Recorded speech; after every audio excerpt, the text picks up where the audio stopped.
In this, my 20th pearl of wisdom in this COVID-19 pandemic environment, I want to deliver some pure and unadulterated motivational insights geared towards introducing you to a larger vision of self than the one they have of you, which you so willingly embraced. At one point or another, we have been at the threshold of realizing our potential, but because of our negative attitudes, we seem doomed to the low standard of life we bask in as a matter of course. Today I want to share with you some motivational thoughts that are aimed at encouraging each and every one to seek a larger vision of self. There is nothing that I can do that will make you take action. There is nothing that I can say that will make you take action. But what I can do is seek to influence and change the atmosphere that will make you take action. Too often do we fold up and creep back into our holes because of what is said about us in the process of our daily lives. We must never become a statue to a critic. We must understand and appreciate that when people speak maliciously of us, it is simply an attempt of a lesser mind that can't and won't probably in this lifetime be able to cope with nor catch up with your progress or achievements that want to level you at their standard. If you don't know who you are, you will answer to anything. I urge you, therefore, to grab a larger vision of yourselves by becoming in touch with who you are. Our society is made up by and large of people who don't know that they don't know and they think they know. Listen to me carefully. The assumption of knowledge prevents many of us from knowing, and hence many of us volunteer to live in poverty and ignorance. We need to create options, choices, and freedoms in our lives. We have to start to realize that we don't get out of life what we want. We get out of life what we are. How many times have you heard people talk about what they used to be and used to have and used to enjoy? Listen to me carefully. Don't judge a tree by the fruits it talks about. Judge a tree by the fruits it bears. Let us develop an aim in life. Let us learn to focus on that aim, knowing that whatever we focus on the longest becomes the strongest.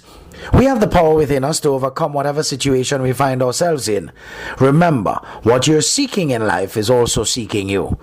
In order to realize this focus, we need to prepare ourselves to receive by reading the right books, by associating with the right people, and by spending quiet time by ourselves in the atmosphere of our families. We have to realize that family is important to the survival of society, and when that is as seriously wounded as it is today in our time, we must be as we are. I am sure you love your country.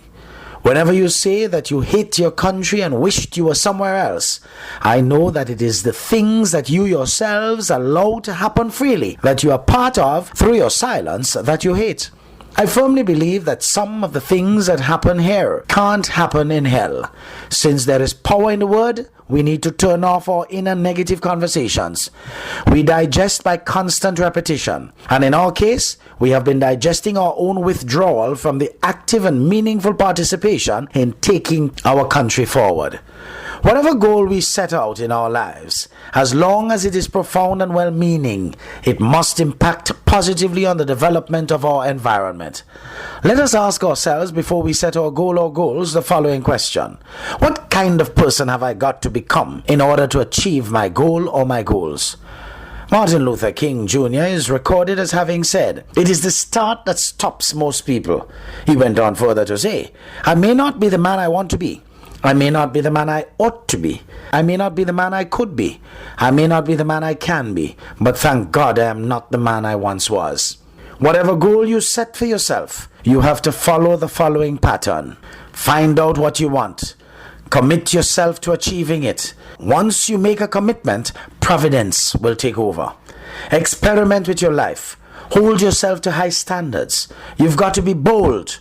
Become a risk taker. By that I mean, be willing to give up what you have for something you believe to be better.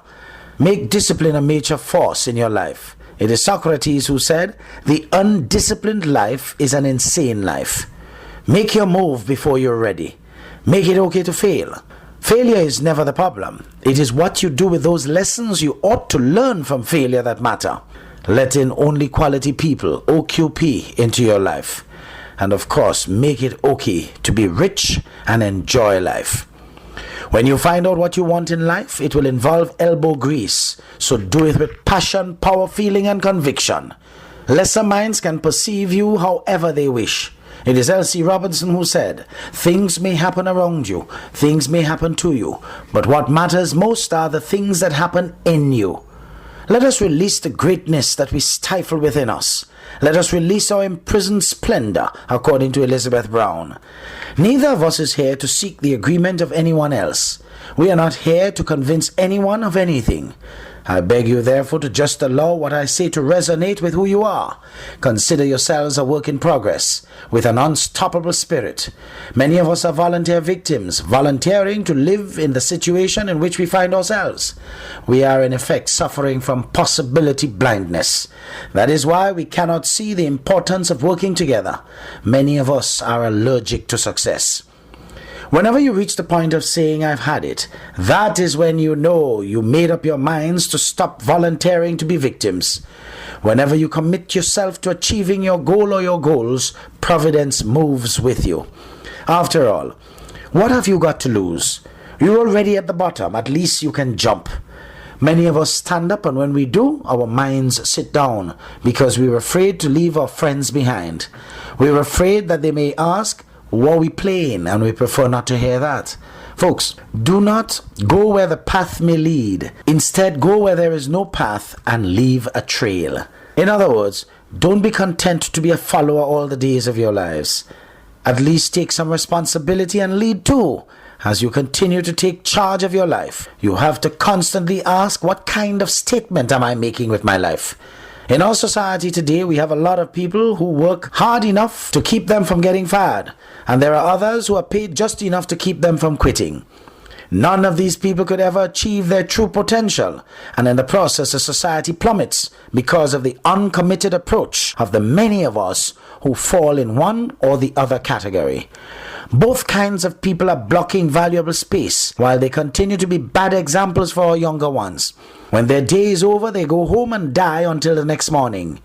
Many of either kind spoken of earlier never engage in anything uplifting and nurturing.